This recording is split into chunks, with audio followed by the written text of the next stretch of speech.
Berbeda-beda tetapi satu jua, bergandeng tangan satukan hati kita. Kalau ada yang tahu boleh ya angkat tangan ya, nanti kita bahas bareng-bareng. Jadi Wastra Nusantara itu menurut KBBI itu segala macam bentuk hasil karya budaya yang berbentuk kain tenun, kain tulis yang ditulis karyanya, dan apapun kain yang tenun berdasarkan bahan-bahan yang daripada alam, itu kita sebut Wastra Nusantara. Wastra. Nah, sementara Nusantara ini berhubungan dengan Nusa dan Antara, pulau-pulau yang ada di Indonesia dan juga pulau-pulau yang ada di Asia Tenggara. Jadi Wastra Nusantara ini berkaitan dengan karya wastra yang ada di Indonesia dan juga Asia Tenggara. Jadi nggak cuma di Indonesia, tapi karena suku dan budaya kita sangat banyak dibandingkan dengan negara yang ada di Asia Tenggara lainnya, jadi keragaman Nusantara di Indonesia itu lebih beragam gitu. Ya contohnya seperti ada ulos ya, kemudian ada batik juga ya, ada batik tulis, kemudian ada kain songket gitu ya, kemudian ada kain-kain dari Kupang juga, ada kain jarik juga, ada kain ikat, dan berbicara tentang kain dari Bali juga. Kain. Oh ada nih, oke. Wah banyak ya kain. Saya mau tanya sama Andi dulu. Ini konsepnya Andi ini berpakaian seperti ini. Ini konsepnya adalah sebenarnya kalau saya orangnya kan tidak bisa dibatasi ya, karena punya keinginan berekspresi sesuai dengan apa yang saya butuhkan dan apa yang saya mau.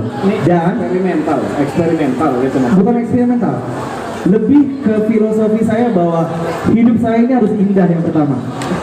Jadi apa yang saya pakai ini harus sesuatu yang indah. Nah, wastra ini adalah sesuatu yang indah buat aku. Yang kedua, harus memiliki makna. Hidup ini harus bermakna, ya kan? Selain menyenangkan, hidup ini harus bermakna. Wah, kadang kita maunya hidupnya menyenangkan aja gitu, nonton, mager dan sebagainya. Tapi hidup kita harus bermakna. Jadi maknanya apa? Maknanya bahwa apa yang saya pakai ini adalah sesuai dengan kepribadian saya. Karena wastra itu karakteristiknya adalah jodoh-jodohan.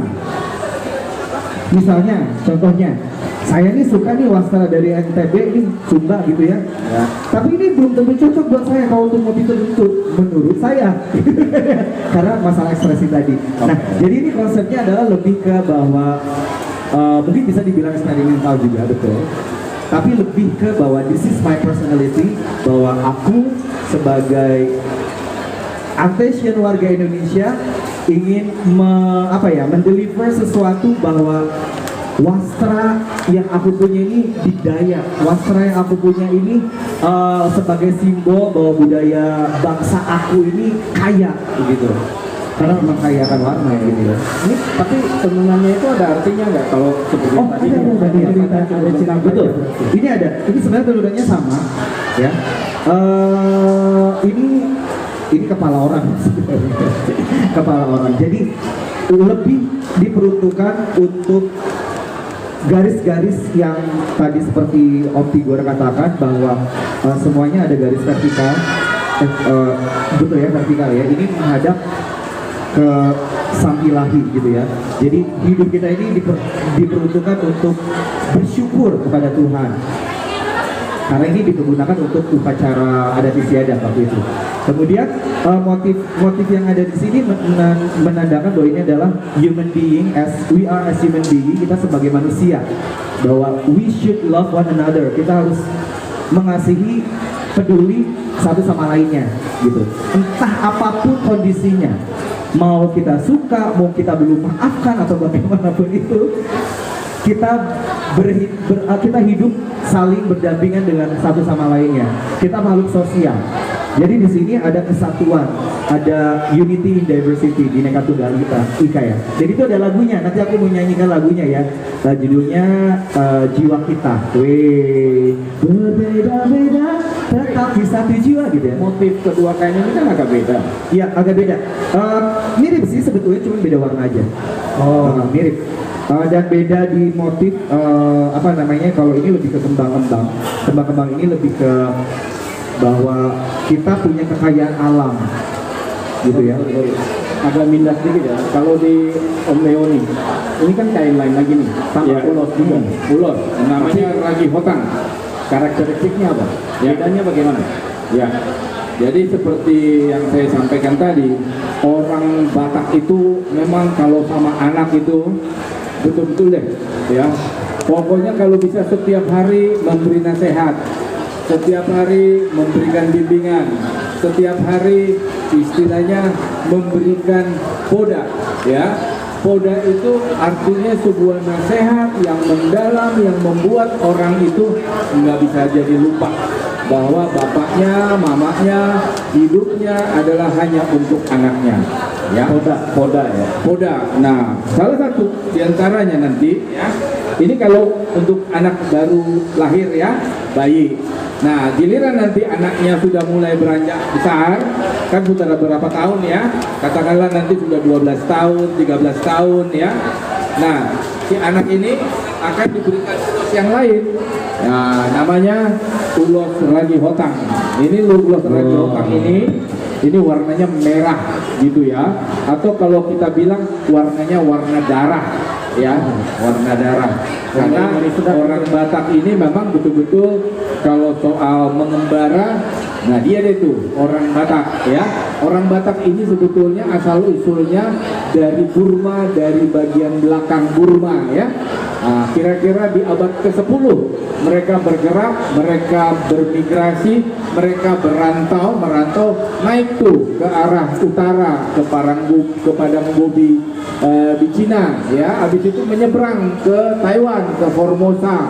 Habis itu naik kapal lagi menuju ke Filipina ya. Di Filipina mereka apa yang kita kenal sekarang sebagai Tagalog. Nah, itulah sebetulnya Batak zaman dulu gitu ya. Itu. Nah, kemudian mereka turun lagi ke bawah ke arah Melanesia, ke arah Australasia. Nah, itulah nyangkut di Sulawesi ya, di perbatasan Sulawesi, apa yang kita kenal sebagai Toraja ya. Itu adalah saudara tua ya, saudara tua dari orang Batak. Nah, ketika di abad-abad 14 ya, 13-14, kemudian orang Batak ini nggak bisa diem, jalan terus ya, merantau terus. Mereka bilang kita ke kiri atau ke kanan ya. Akhirnya rame-rame, ya udah banyakan yang ke kanan, ada juga yang ke kiri. Itulah yang nyampe ke NTT. NTT itu juga adalah saudara tua ya, saudara tua nyampe di NTT, Lombok dan lain sebagainya. Sedangkan Batak yang beneran, akhirnya itulah yang nyampe ke Danau Toba. Jadi orang Batak itu sebetulnya banyak saudaranya, ya, sampai ke arah Cina sana itu semua saudara-saudara tuanya, ya. Nah, sekarang Batak yang ada di Danau Toba itu memang dia artinya beradaptasi juga dengan lingkungannya. Dan salah satu contoh bahwa orang Batak itu cinta sama anaknya adalah anak-anak yang sudah mulai dewasa diberi ulos. Seperti demikian. Apakah karena dia naik kelas, atau karena dia jadi juara, atau dia karena baru lulus pendidikan. Nah, ini ulosnya warna merah. Lihat ada kuning-kuningnya kan? Nah, ini emas ini. Artinya anak emas ya. Siapa yang diberikan ulos ini dianggap adalah sebagai anak emas. Kemudian lihat lagi ada manik-manik ya, ada manik warna kuning, warna putih, ada merah, ada hitam, ya. Itu semua punya arti. Kalau putih itu berarti suci, kalau merah itu artinya pemberani, kalau hitam itu artinya kalian itu sebetulnya mempunyai kekuatan yang luar biasa, ya. Diberikan warna hitam, ya. Nah, ini kalau masih anak-anak belum menikah, ini ditaruhnya di sebelah kiri ya. Ini laki-laki sama perempuan. tak boleh menikah ya. Kalau perempuan biasanya dikasih ulos yang cantik, nggak kayak gini lah. Ini kan ulos laki-laki ya. Kalau laki-laki, karena laki-laki yang harus jadi tulang punggung, yang menjadi kepala, yang menjadi penolong untuk semuanya. Ada satu sedikit saya cerita nih ya. Kalau enaknya jadi orang Batak ya. Orang Batak itu yang paling bertanggung jawab adalah anak laki-laki. anak perempuan pasti dilindungi. Tapi kalau anak perempuan nanti sudah menikah dengan laki-laki lain, maka laki-laki itu yang akan menjadi penolongnya, pelindungnya, dan lain sebagainya. Tetapi kalau dia nggak menikah, atau dia menikah kemudian meninggal suaminya, maka kembali lagi nanti saudara laki-lakinya yang akan menjadi pelindungnya dia. Jadi menjadi laki-laki Batak itu berat ya. Jadi nggak bisa main-main kalau jadi laki-laki Batak. Tanggung jawabnya banyak. Oleh karena itu digambarkan di sini bahwa dari kecil mereka sudah diberi ulos. Inilah tanggung jawabmu. Kau harus menjadi generasi emas. Kau harus menjadi seorang yang pemberani, ya. Ini percaya, walaupun kecil ini, tapi dia sepanjang ulos ini, kau akan dilindungi oleh kekudusan, akan diberi keberanian, dan juga akan dilindungi oleh tenaga-tenaga yang datang dari Opu Mula Jadi Nabulun, ya. Itu ibaratnya dari nenek-nenek moyang dan para pencipta alam semesta akan selalu menjaga kita. Nanti kalau sudah menikah, ulos ini pindah menjadi di sebelah kanan, ya. Ulos ini akan dipindahkan menjadi di sebelah kanan. Tapi kita harus ingat, yang paling penting di sini adalah semua ulos ini yang memberikan adalah orang tua, karena dianggap anak itu adalah anak emas, ya. Orang Batak selalu menganggap anak itu adalah hamoraon, ya. Itulah kekayaan, ya. Jadi setiap hari selalu diberi poda. Jadi nggak akan pernah dia melenceng kalau didengarkan poda yang datang dari orang Om tua. Tigor, ini poda, dari tadi disebut poda terus ya. Poda ada di dalam sini nggak? Ada nggak sih poda Iya, di situ? ini warna merah ini poda ini. Oh, Ya, artinya ini kan merah. Sepanjang hidupmu kau harus menjadi seorang yang pemberani. Sepanjang hidupmu.